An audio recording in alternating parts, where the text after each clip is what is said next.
Now, do you want me to move ahead with our next presenter? I'm good to do that? Okay. It's my pleasure to introduce our next keynote speaker, Mark Wafer. Mark was the former president of and CEO of Abilities Canada, a fully inclusive sports complex. Recently, he was the owner of 14 very successful Tim Hortons franchises right across the country and around Toronto specifically. He is internationally recognized as a leader for inclusive hiring as well as an employer of Canada and within Ontario. He's responsible for the Canadian National Disabilities Employment Strategy as well as reform and basic funding for Canadian disabilities right across national level. He is also the Honorary Canadian officiant, and with regard to restaurant hiring practices, over 50 workers with disabilities for the last 25 years. So a lasting impact. Mark has gotten many awards over the years as well, recognizing his employees as well as Queen Elizabeth II.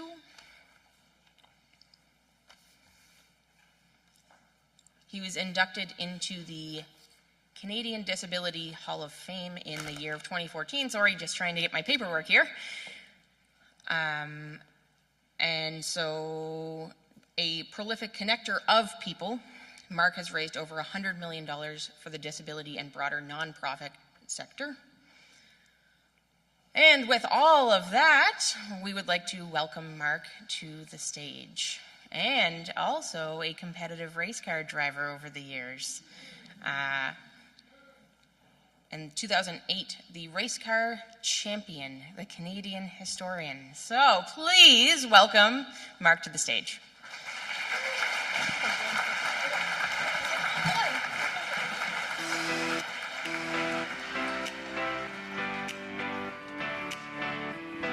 Thank you so much. And what a delight. What a delight to be on the East Coast again, despite the weather. But it's so nice to be here again with all of you on such an important day. My name is Mark Wafer, and I'm 5'10". I'm a white guy with gray hair. I have more hair than Marcus, which is wonderful. I have glasses. I wear 2 earrings, and I have hearing aids because I'm deaf. And I'm quite handsome. So now that we have a clear picture, it is a special day. It's an important day. And one of the things I do recognize is that the one thing between you and your lunch is me. So this will only take about 3 hours. So 27% of Canadians have a disability, identify as having a disability, 27%. That's the entire population of British Columbia, Alberta, Saskatchewan, and Manitoba combined as a percentage of the population of Canada, the largest minority group in Canada. Now, according to official statistics, more than 50% of those people are not working. More than 50% are not working only because they have a disability. More than 50%. But if you have no marketplace attachment, you can't be included in those numbers if you've never worked. For example, the 550,000 Canadians with disabilities who've graduated over the past 5 years who have never worked a single day, and 220,000 of them have a post-secondary education, never worked a single day. So we know anecdotally that 50% is probably a little closer to 70, a little closer to 70%. Imagine that in a country as wealthy as Canada, that up to 70% of people with disabilities are not working. If you're deaf like I am, that number is closer to 85. If you're on the autism spectrum, that number is about 88%. 88% of people with autism are not working, only because they have autism. And why is this? Because employers, hiring managers, HR departments are still buying into a series of myths and misperceptions about what it's like to hire somebody with a disability. That they're going to take more time off. They're going to require extra supervision or costly accommodations. None of this is true. None of it is true. The opposite happens to be true. So the greatest barrier that a person faces in order to get into the workplace is attitude. The attitude of our employers and the attitude of society as a whole. Attitudes. And let me tell you a quick story about attitudes. Now, I speak quite often, and more often than not, I have to fly to the destination where I'm speaking. Just like I did yesterday, I flew here from Toronto on Air Canada. And I book my flights online.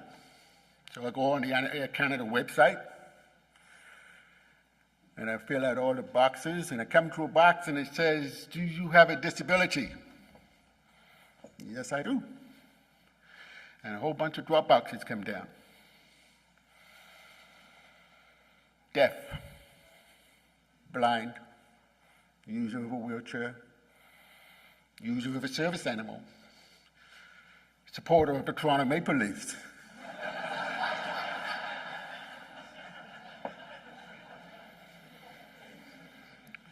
I can say that, I'm from Toronto. They let me down. Anyway, I tick off that I'm deaf. And when I print my boarding card, it says that I'm deaf and it says that I have pre-boarding. That's great. But more importantly, what it does is it flags the system that day that somebody who's traveling with Air Canada needs a little bit of help. Just needs a little bit of help. Oh, I just need pre-boarding. I don't know that an announcement is even being made, never mind what the announcement is. If they change the gate, I don't know. I might be going to sunny Miami. If they change the gate, I get on a plane going to Winnipeg in the winter. Not good. So all I need is that little bit of help.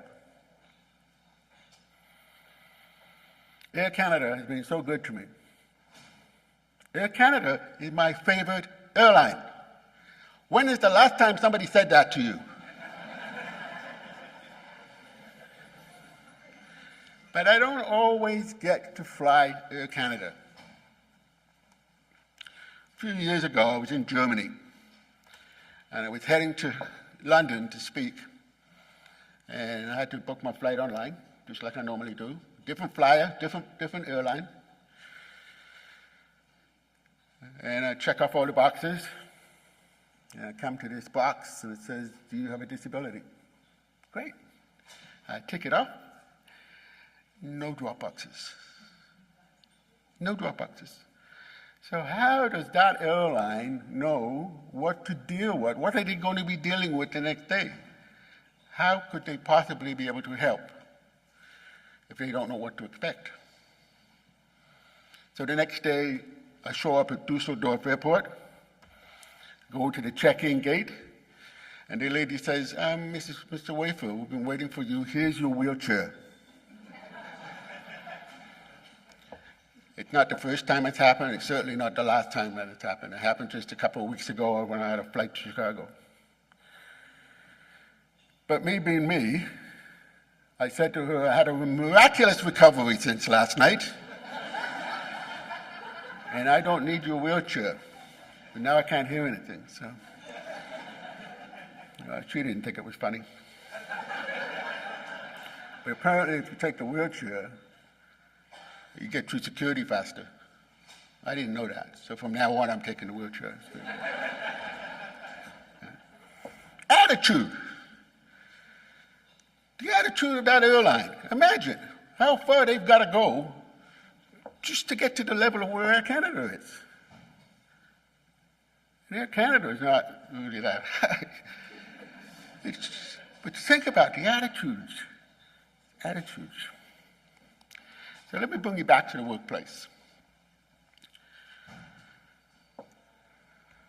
We opened our first Tim Hortons in Scarborough, which is in the east end of Toronto, in the early 90s. And it was an existing location.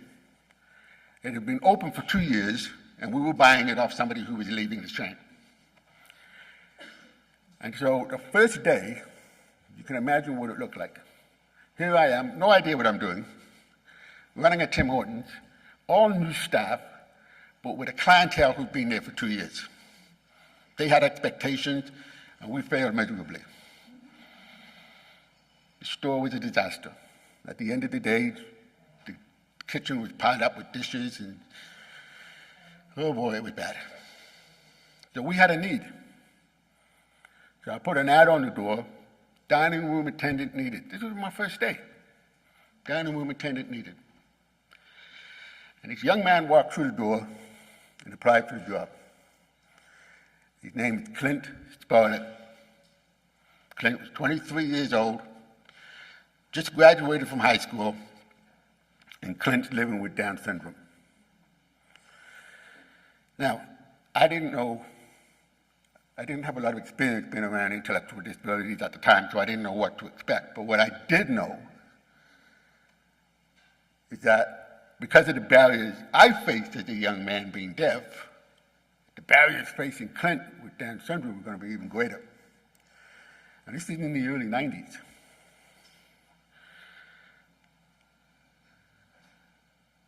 So I took a chance. Because I knew if you walked down the street, you were going to have great difficulty finding a job. So I gave him a chance. And as you can imagine, starting any business, but at Tim Hortons 24 hours a day, 7 days a week, there's no downtime. We worked hard, and I didn't have the time to train Clint. So I enlisted the help of a local agency, Community Living Toronto, and they provided job coaches to help to train Clint, how to do the job properly, how to take a bus, how to be at work on time. A service that was provided to me free of charge, and it's free of charge to companies all across Canada. Clint came on board. Training took a little bit longer. That's okay. Clint came on board, and after about a month, I recognized that Clint had become my best employee. I had one store at the time. I had one restaurant at the time. But maybe 50 employees. But Clint had become my best employee. He came to work an hour early.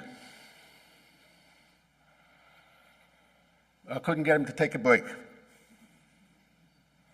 And it certainly couldn't get him to go home at the end of his shift. That's what the job meant to him. I had to make a rule change right from the very beginning for Clint, because my staff were not allowed to wear uniforms to work, because you're on the subway, you're in buses, you're in close contact with people, fumes, and then you come to work and you start working with food. That's not a great idea. So everybody had to carry their uniform to work and put the uniform on when they got to work. That didn't work for Clint, because Clint wanted everybody on that bus to know he worked at Tim Hortons. So I made an exception for him, so he could wear his uniform to work. The first year that Clint worked with us, Christmas rolled around, and he took his Christmas holiday, went to his aunt's house, and they had a big party. Everybody was there, brothers, sisters, aunts, uncles, cousins, everybody was there. And I had a big family picture taken, and he shows me this picture after Christmas. And there's Clint in the back row in his Tim Hortons uniform on Christmas Day. Where in the world do you get that kind of loyalty with a person with a disability or otherwise in the workplace? You don't. So he quite quickly became my best employee. We grew fast. Within the first 5 years of being in the train, my wife and I had 5 restaurants within the first 5 years. And we added, as we added restaurants, we added workers doing the same job as Clint, working in the dining room, operating the dishwasher, entry-level work. And we filled those positions with people with intellectual disabilities, people who had Down syndrome or might be on the autism spectrum or other cognitive disabilities. And by 1995, we had about 10 people working in our business with intellectual challenges. And I started to see a pattern. I started to see a significant pattern. These workers weren't calling in sick. These workers weren't taking time off. These workers weren't looking at the clock to see what time was the next smoke break. And they didn't require any supervision at all, because when you showed them how to do the job the first way, and do the job properly, that is the way the job was always done. So my wife and I started to see something here. So we thought, let's open our doors to anyone with a disability, anybody who can do the job or can be trained to do the job. Let's open our doors and see what happens, because I think there's something here. I didn't know what it was at the time, but I knew that inclusion already was good for my business. I wasn't quite sure what yet, but I knew I was onto something positive. And so we did. And in 25 years, we hired and employed over 250 workers with disabilities in every aspect of our business. Every single position in our restaurant was at some time, at some point, filled with a person who has a disability. That includes senior management. In fact, my most senior person, who is my director of operations, had a significant learning disability. Today, she is the owner of 5 Tim Hortons restaurants in Ontario.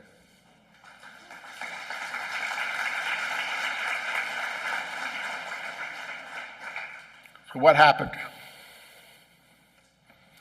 At any given time, we had about 45 to 50 workers with disabilities out of a workforce of 250 to 300.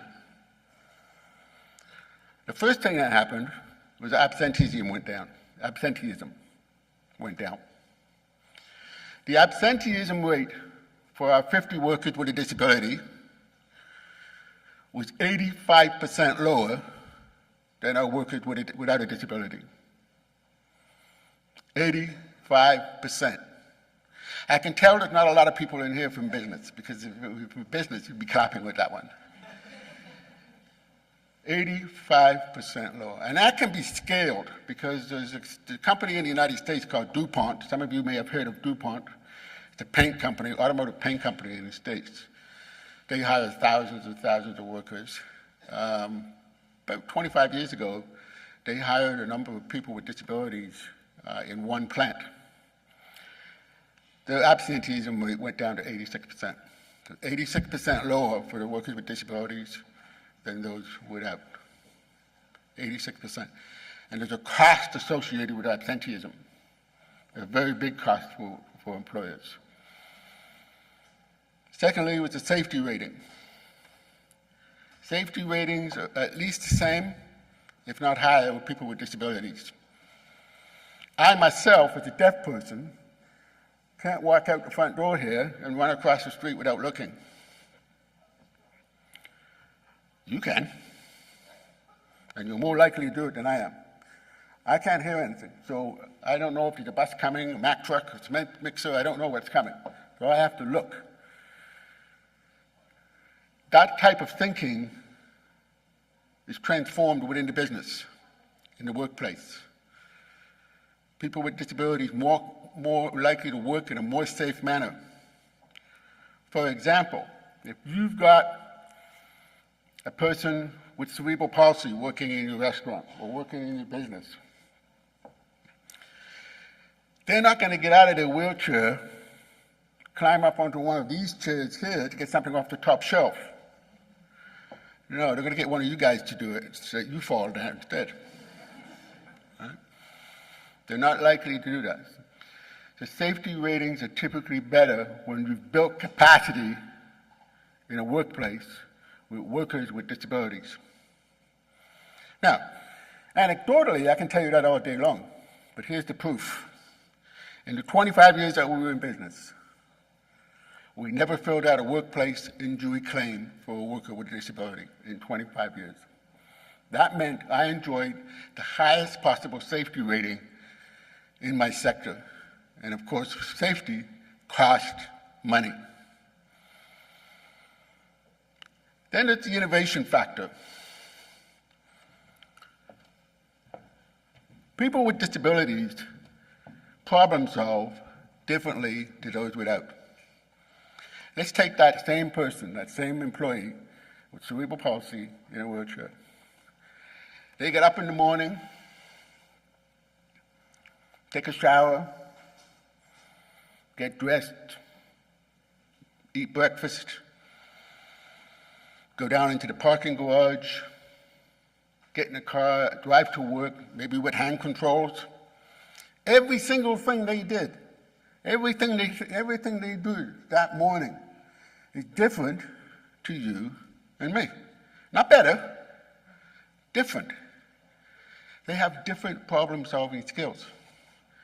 That is how innovation is created. Innovative people, innovative workers. So, you think about my operation. If I have 50 workers with disabilities thinking differently, I have a more innovative workforce. A more innovative workforce. Then we have employee turnover.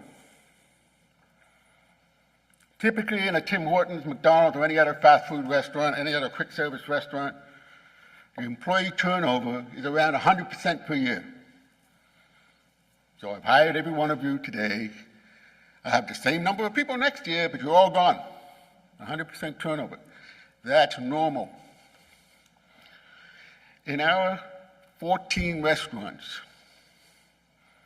our employee turnover for the last 10 years was 45%.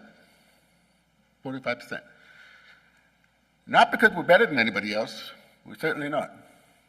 It's because we were an inclusive employer. But more importantly, turnover rate for our non-disabled workers was 55%, half the norm. Why? Because people who do not have a disability also want to work in an inclusive environment. It's infectious.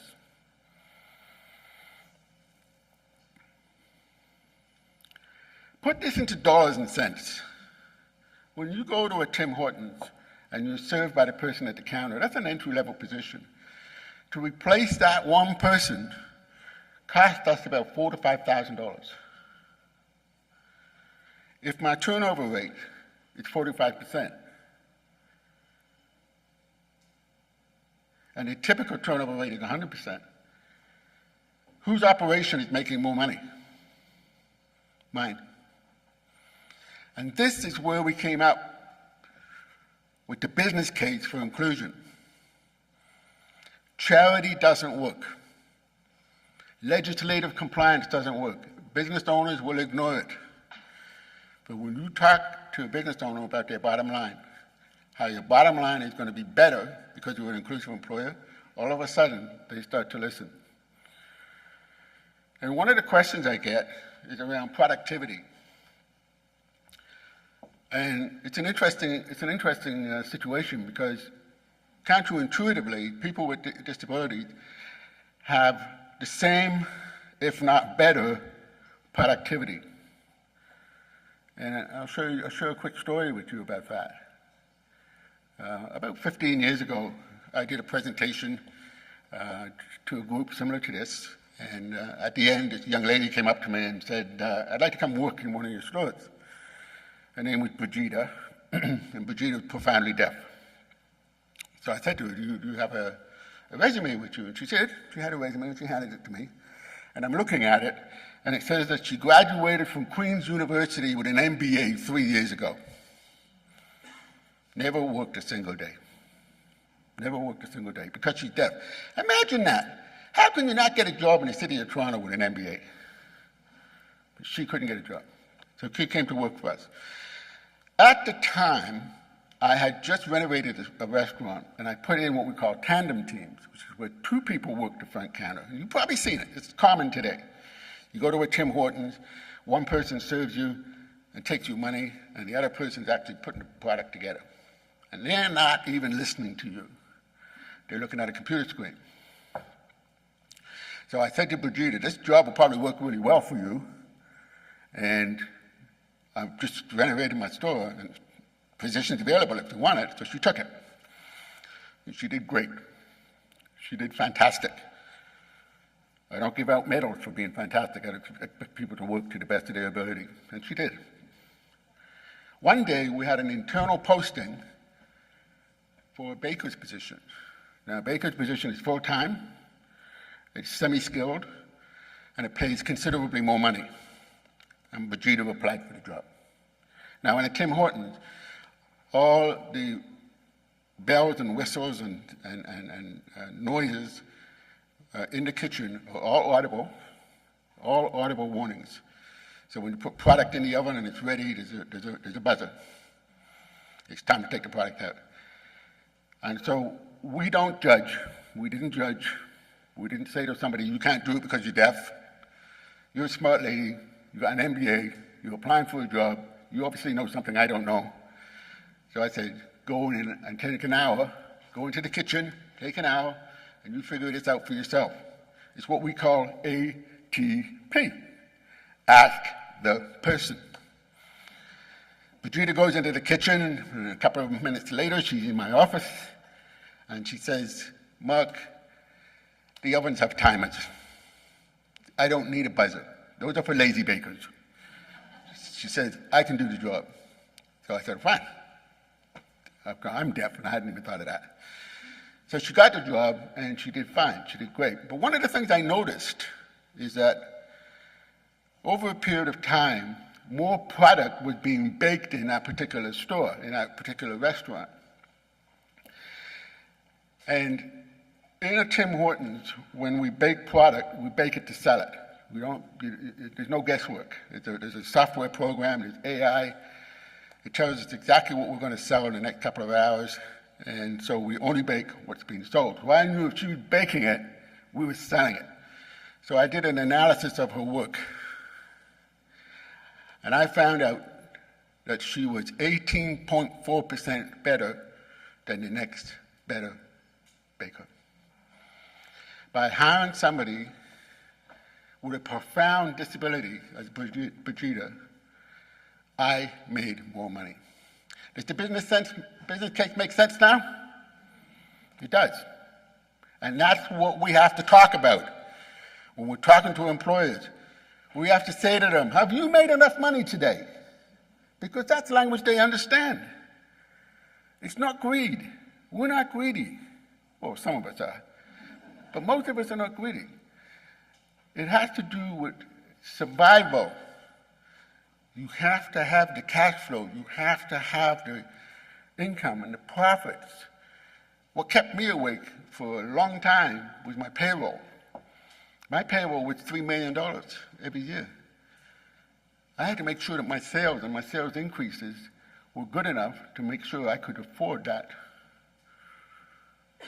payroll. I want to bring you back to Clint. Because what I've done is I've hit you with a lot of numbers. Some of them you will remember, some of them you won't, that's fine. a lot of data and a lot of numbers. But there's a human side to this too. So I want to bring you back to Clint. Now, Clint worked with me until the very last day I was a franchisee. He was 23 when he started. He's now 55 years old. And Clint's retired. He's retired, and he's having a great life. But Clint was a trailblazer. Back in the early 90s, there were not very many people with Down syndrome working in restaurants or working anywhere else for that matter. So he was a trailblazer. He doesn't know that. He doesn't know that, because Clint, on the spectrum of Down syndrome, he's below the 50th percentile. He's quite a challenged young man. He's been interviewed by just about every newspaper in the country. He's been on TV, sometimes with me, sometimes by himself. He was interviewed by Peter Mansbridge with CBC. There was a half-hour documentary made on our lives about 10 years ago. It's still being used today for training. And there was a 1-hour Rogers documentary on Clint's life. So if you want to see it, Clint Sparling. Just look it up. Now, one day, I received an email from a small organization in Toronto that looked after families who had young children with intellectual disabilities, Down syndrome and other types of disabilities. And they wanted me to come out and speak to them and offer them some hope for the future. And I turned it down. I turned it down because that's not my forte. I usually speak to business owners or speak to service organizations, chambers of commerce. I didn't know what I was going to say if I spoke to these families. So I turned it down. A couple of weeks later, they contacted me again and they insisted, Mark, we really want you to come out. So I thought, how about I bring Clint? How about I go do this and I bring Clint? And Clint can talk about his job, talk about his boss. And so we did. And there was only about 15, 20 people in the room. And Clint and I were sitting at the front. And I had to prompt him. Clint, tell me about your job. Clint, tell me what it means to you. Clint, tell me, you're paying taxes. Clint, you always tell me you're paying taxes. What does that mean to you? Very important to Clint because he was contributing to society and not taking benefits. That meant a lot to him. So I had to prompt him. And some of the families went away thinking, wow, well, my son or daughter grows up, maybe they have a chance like Clint. So it was successful. They asked us to do it again, and we did, with a different group of families. And we ended up doing it 4 times. And by the 4th time, I didn't have to prompt Clint. He stood up and started making jokes about me, complaining about his boss, doing all the things that everybody else in the business is doing. Right? That's what you expect. But it was successful. So we did it 4 times. Sometime after that, I received an email from the federal government. And they asked if Clinton and I would travel to Ottawa and sit before the Standing Committee on Intellectual Disabilities. This is a group made up of 15 MPs from 3 different parties. So I went to Clint and I said, Clint, we've got this invitation. What do you think? I said, now, just so you know, this is not speaking to a couple of families. This is going to be a big deal. Do you want to do it? Yes. Yes, I want to do it. So I cleared it with his family and with his mom and dad, and we all went up to Parliament Hill, and we went in and all the protocol. It was a fabulous, fabulous day. And Clint's very chipper and feeling great about himself. And we went into a room about half the size of this room with one huge U-shaped table and a small table at the front for Clint and myself, covered in white tablecloth, and every seated space had a microphone. The chair sits at the other end, and behind the chair was a bank of TV stations, TV cameras, C-SPAN, all the radio stations were all back there. We were the first in the room. So we sat down and we waited. And slowly, the MPs started coming in with all the entourage. So by the time the 15 members came in, there was 150 people in the room. And everybody's talking. Everybody's going. There's a hubbub in the room, loud. And the lights on the TV cameras start to go on. And I look over at Clint, and he's the color of the tablecloth. And I thought, okay, we've gone too far this time. That's okay. I'll do the talking. Clint can sit there. As the hubbub went down and the chair asked for silence, the hubbub went down, all the lights went on, and at one point there was absolute silence in the room, and Clint turns on his microphone, looks at me, and says, would now be a good time to ask for a raise.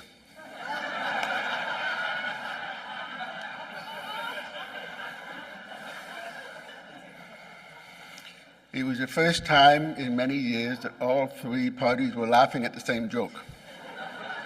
Now think about this. Think about this. Here's a young man who is very challenged, who not only thought of something funny to say, but got the timing perfect. Where did that come from?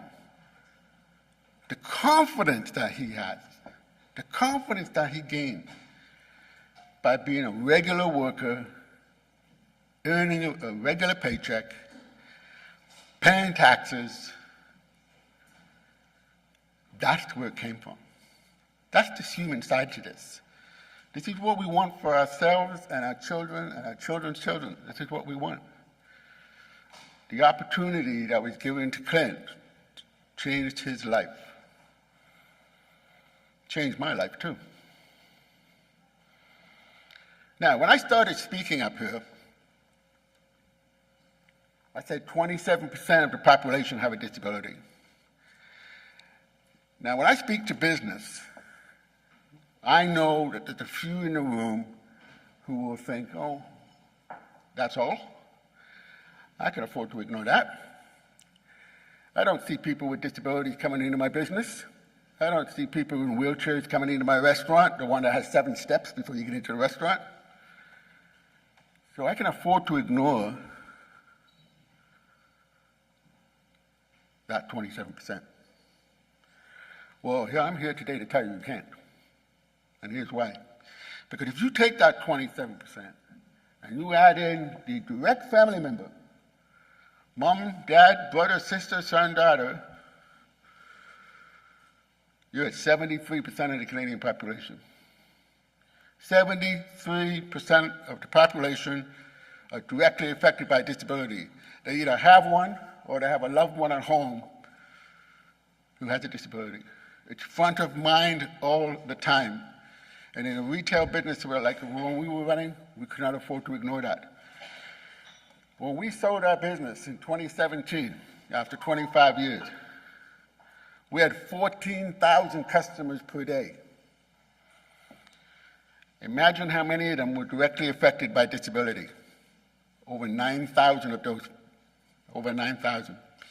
These are numbers we can't afford to ignore.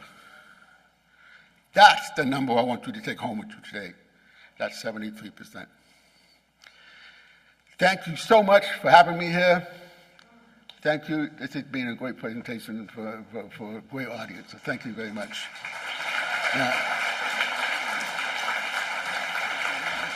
Now we're going to move to Q&A. We have a few minutes for Q&A, but I want to leave you with something else, because I get this question quite often. It's about how did you change the culture of your workplace, Mark, so that people with disabilities would be accepted in your workplace? And I go back to Clint for this one, because back in the very early days, I knew that tone and intent played a big part. Tone and intent played a big part. So I'm the owner of the business, so the tone and intent has to come from me. One day, very early on, one day, the health inspector came into the restaurant. And you can imagine it's very stressful for the manager when a health inspector comes in. The health inspector is walking around, opening fridges, opening drawers, checking product, checking temperatures, everything. And Clint is following him around the restaurant because he's so interested in what's going on. After about an hour, the health inspector said, "Good news, you passed." And Clint said, "Well, if you checked the outside freezer, you wouldn't pass us."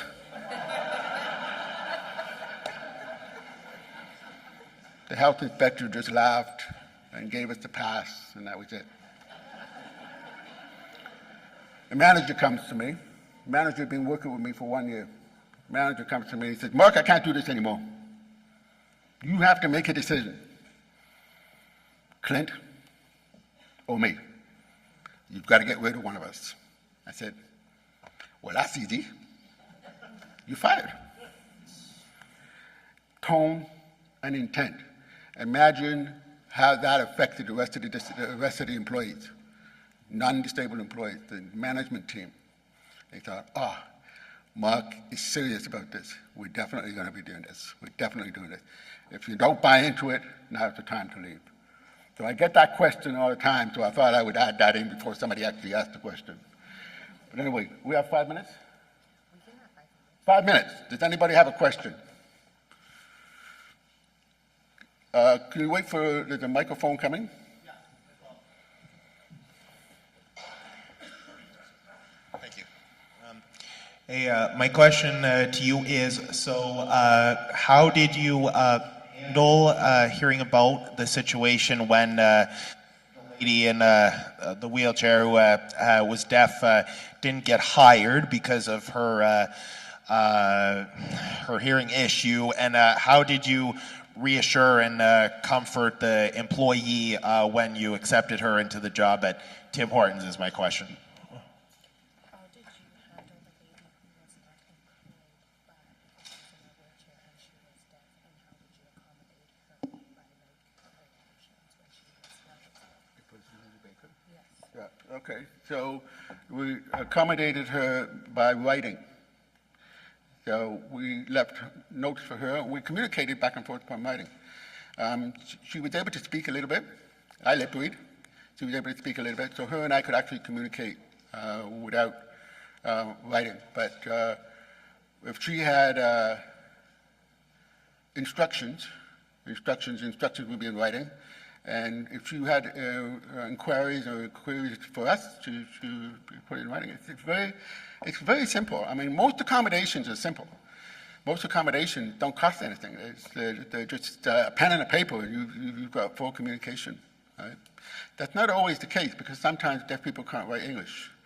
And so that's not always the case. So in some cases, we do have to do something differently.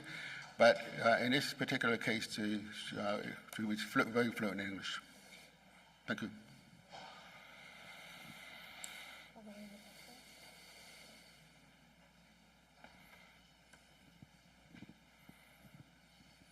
Hi there. Thank you so much for your time today. I've really appreciated your talk. So recognizing that visual cues are very important for people who are on the deaf spectrum, but a lot of noise can be very overwhelming for people like myself on the autism spectrum. Like today is very overwhelming. These lights are horrible. There's a terrible noise back there. What kind of strategies have you ever implemented that would allow people like myself to work at Tim Hortons? What kind of strategies have you implemented in Tim Hortons for people who have other disabilities such as autism, the ones that are outside of like the physical disabilities like autism? Yeah, and how have you accommodated them in Tim Hortons? Yeah, we accommodated everybody. So I don't believe there's a disability type that we didn't hire. We had many people who were on the autism spectrum. In fact, one young man who was nonverbal worked with us for 11 years. And by the time he finished working with us, he was speaking. So it's incredible what confidence can do. This is a young man who only spoke at home. He only spoke to his mother. Never spoke outside the house. And he started working, doing a similar job to Clint. And over the years, started to get the confidence to start to speak. So, thank you. Go ahead. Hello, I have a question for you. Your business, you say you have people with disabilities working for you. Do you find the restaurants where you have people with disabilities are more profitable, or the ones who vote to people with disabilities?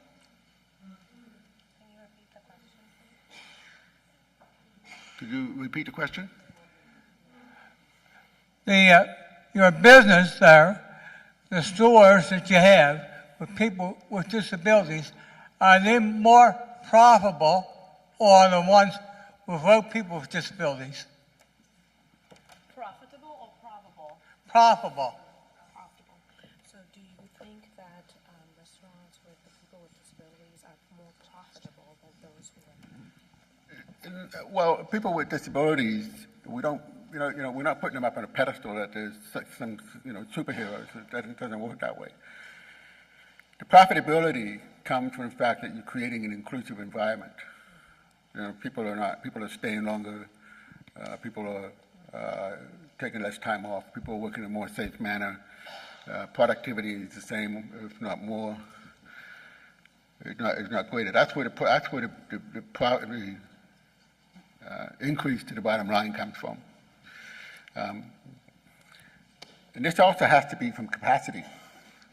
You're not going to hire a person tomorrow in a wheelchair and expect your bottom line to do much better. That's not how it works. That's not how it works. You have to go across the board with disabilities, and you have to build capacity. At any given time, 18 to 20% of our workforce will work with disabilities. That's the kind of capacity I'm talking about. So. Any other questions? Thank you. We're getting close to my favorite time of the day, which is lunchtime. I have All right, thank you. One other question for you. One more question, okay. How many stores do you have altogether? You say you have 14. You got more than that, or is that how many you got right now? How many stores do you have? You said you have 14. Do you have more than that, or is it just 14? No, we only had 14, I'm sorry. Okay. I thought maybe you might have expanded some more. Yeah. We had 14 restaurants over 25 years. So the most I had at one time was 10. But in the chain, especially in urban areas like Toronto, you don't typically stay with one or two restaurants. You go much faster, much more quickly, and you trade off stores. So a restaurant I had in my first day, by 2006, that restaurant was, somebody else had that, and I'd moved on to a different restaurant. Well, I don't know anything about Toronto. Thank you. Okay, thank you. Thank you so much. Thank you.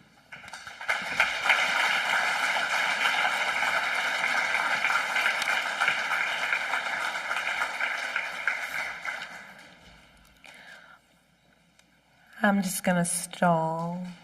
Are you guys hungry? Okay, no, I'll get us to lunch. So thank you so much. Round of applause again for Mark. Thank you so much.